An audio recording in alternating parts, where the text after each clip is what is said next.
Hey folks, Corey Klaphake with West Central.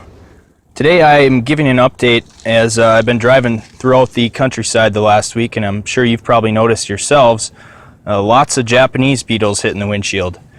And got me to wondering, so I wanted to look at the thresholds for these particular insects and talk about those with you today. So as you can see, as I zoom in on this corn plant, some Japanese beetles feeding on the silks of this particular corn plant.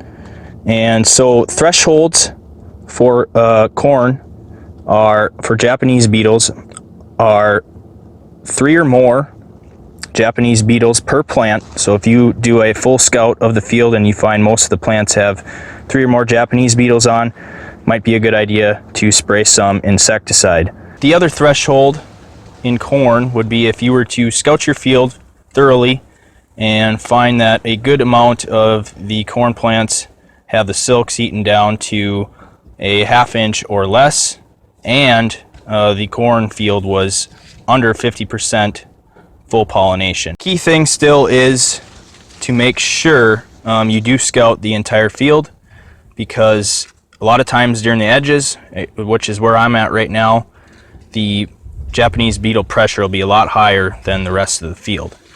And so the other crop that I've seen some Japanese beetle damage in this year is soybeans.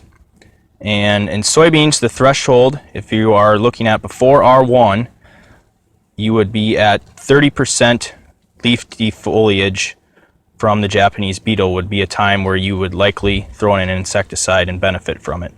If you're anywhere from after bloom until pod fill, 20% would be the threshold of defoliation to your leaves.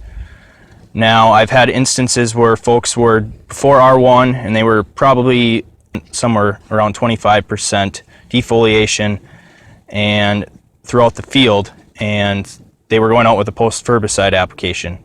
So they figured might as well throw the insecticide in, that way we're covered since we're making a trip out there anyways. So instances like that, it works out pretty well. But until next time, thank you for your time.